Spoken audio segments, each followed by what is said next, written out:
چې د الله تعالی لوی بیانېږي، څونه چې بیانېږي دونه د حقدار دی چې بیان شي او د هغې باچایي برقراره ده. تبلیغ عظیم محنت کې منډه وال سفرې کول، ملکونو کې مراکز جوړول، کلونو دپاره، 5 میاشتو دپاره، 2 میاشتو دپاره دا تقاضې چلېدل. د دې ټولو مقصد دا دی چې موږ او تاسې دغه روی الله وپېژنو او دغه رب کائنات سره زموږ او ستاسې تعلق پیدا شي او دغه محنت د خپل ژوند حق ادا د ژوند مقصد وګرځوو او د دې محنت حق ادا کړو، نو بیا به الله تعالی موږ او تاسې ټول کارونه سموي. لکه څنګه چې په هر زمانه کې د دې محنت حق ادا شوی دی، نو الله تعالی چې کوم نبی د محنت حق ادا کړی، په کوم زمانه کې د محنت حق ادا شوی، نو بیا الله تعالی چې داعی الله ته آواز اوچتوي د کار حق ادا کړي، بیا الله تعالی د دې لاس تش نه پرېږدي.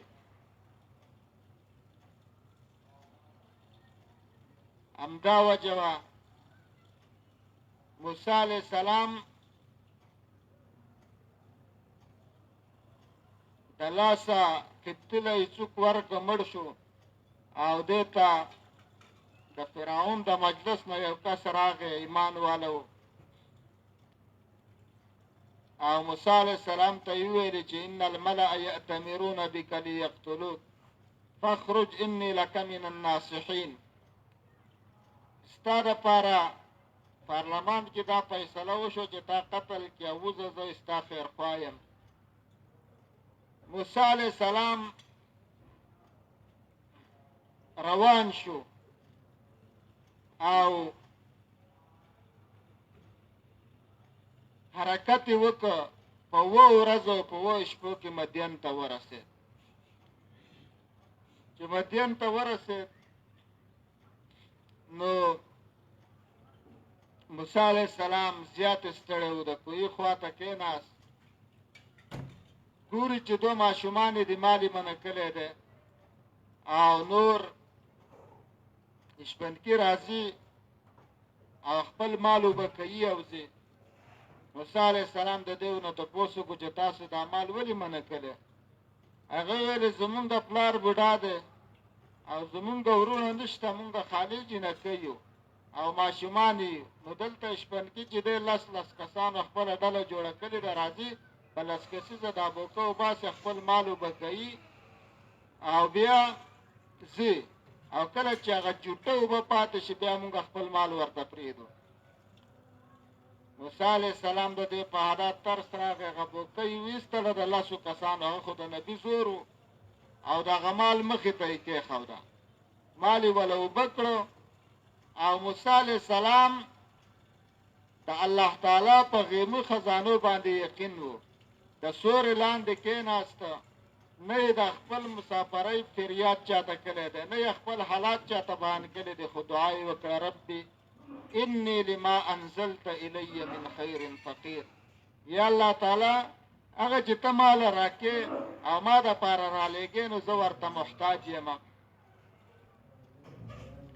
د موسی علیه السلام خپل ټول حاجتونه په دونه جامع دعا کې ونغښتل.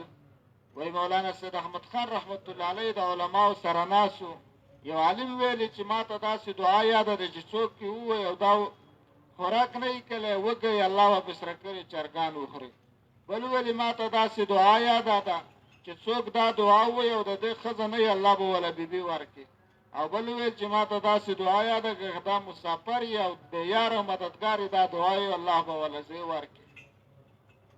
نو بیا یې تپوس وکړو چې ستا کومه دعا ده؟ هغه ویلې ما ته خدا دعا یاده ده چې رب انی لما انزلت الی من خیر فقیر. موسی علیه السلام وویله د 7 ورځو وږی او څه یې نه و موندلې، الله تعالی پې د شعیب علیه السلام په کور کې سره کړي چرګان وخوړل. دویم ویل ما ته خو همدا دعا یاده ده چې موسی علیه السلام ویل د شعیب علیه السلام خپل لور دی له په نکاح ورکړه. دریم ویل زما خو همدا دعا ده چې شعیب علیه السلام کور ته لاړ، نو شعیب علیه السلام ورته ویلې چې ته به ما سره اوسېږي 8 یا 10 کاله. فإن أتممت 10 فمن عندك وما أريد أن أشق عليك ستجدني إن شاء الله من الصالحين.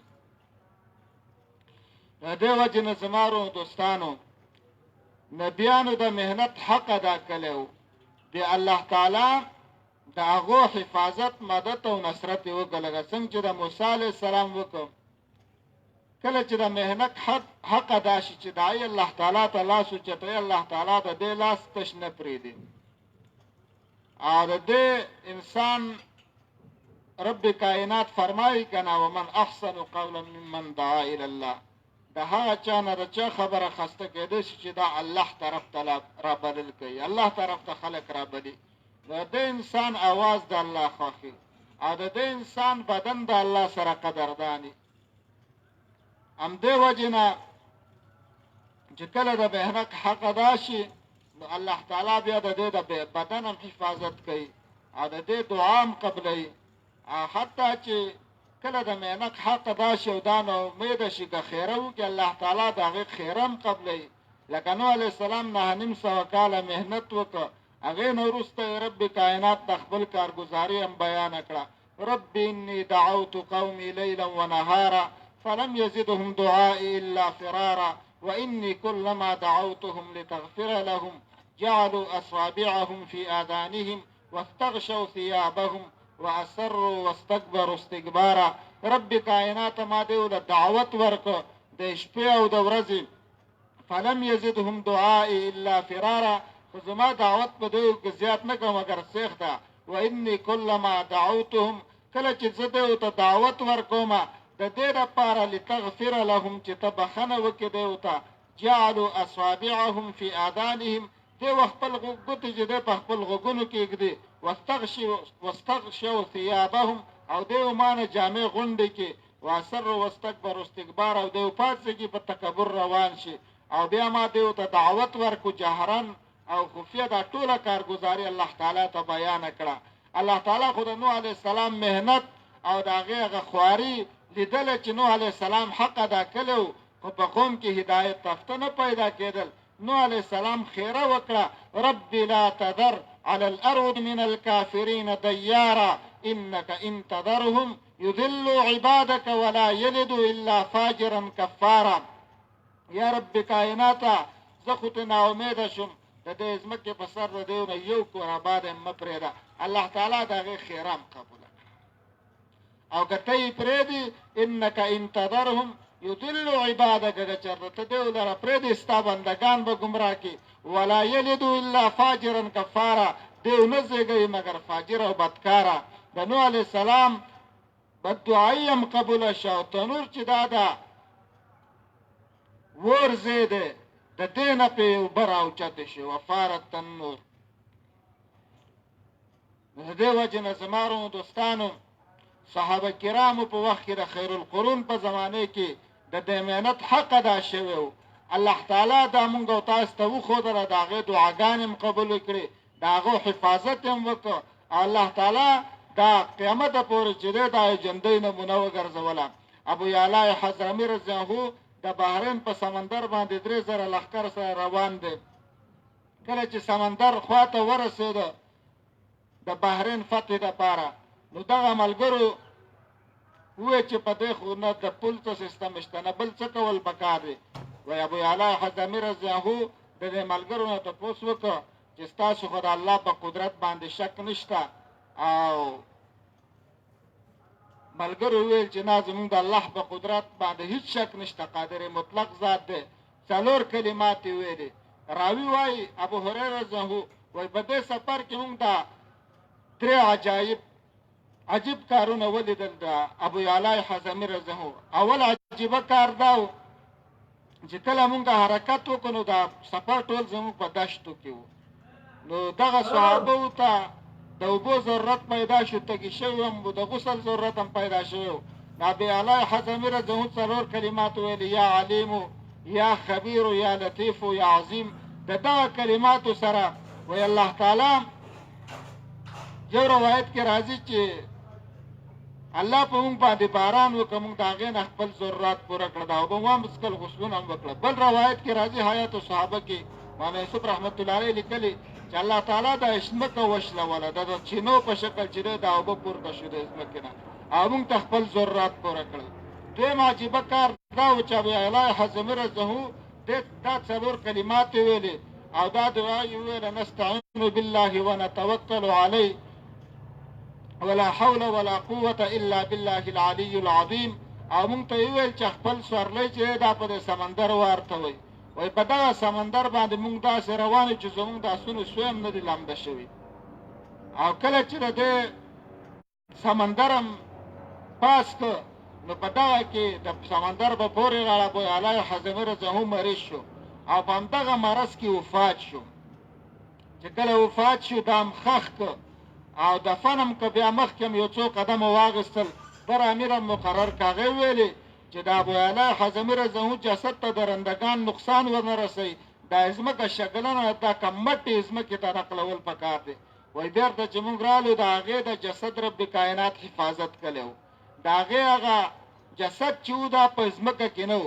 نو کله چې د دین محنت کېږي او د محنت حق ادا کېږي الله تعالی به د دې بنده د جسد هم حفاظت کوي لکه څنګه چې دغه یو صحابي پسې دشمنان راځي او الله تعالی د هغې د جسد حفاظت د سرو مچو په وسیله کوي. سر ته غوڅوي هغې باندې چې دی سرې مچۍ جمع کېږي د هغې سر او د بدن نه ټول نه نو هغه دشمنان چې دی هغه ته نشي نږدې کېدی. نو دې وجې زما ورونو دوستانو کله چې د محنت حق ادا کېږي الله تعالی به د دې انسان د بدن چې دی دا به هم د الله سره قدردان وي. صحابه کرامو بدنونه چې دی هغه د الله تعالی سره قدردان و او الله تعالی د هغو د بدنونو په خاوره کې حفاظت کو. او بل چې دی کله د دین محنت کېږي د انسان بدن او جسد چې خاورې ته ښکته کېږي هغه خاوره چې دی هغه په دې شرمېږي چې د بدن خاورې کې. زما ورونو دوستانو د دې زمانې مسلمانان چې مري یو ساعت به تېر شي د اوړي په موسم کې 2 ساعته 3 ساعته جسد یې بوی کوي. د هغې وجه دا چې موږ محنت نه کوو د محنت حق نه ادا کوو. د خیر القرون په زمانه کې د محنت حق ادا کېده الله تعالی د هغو د جسدونو حفاظت کوو. سمندرونه چې دی هغه هم د هغې تابع و. سعد ابن وقاص رضهو چې 12,000 لښکر سره راغی د دجله سمندر دلته دغه فارس کم سمندر چې دی و خپل کشتۍ چې دی دا ماتې کلي و دې غاړې پورې وتې چې دا خو مونږ پسې نشي راتللی.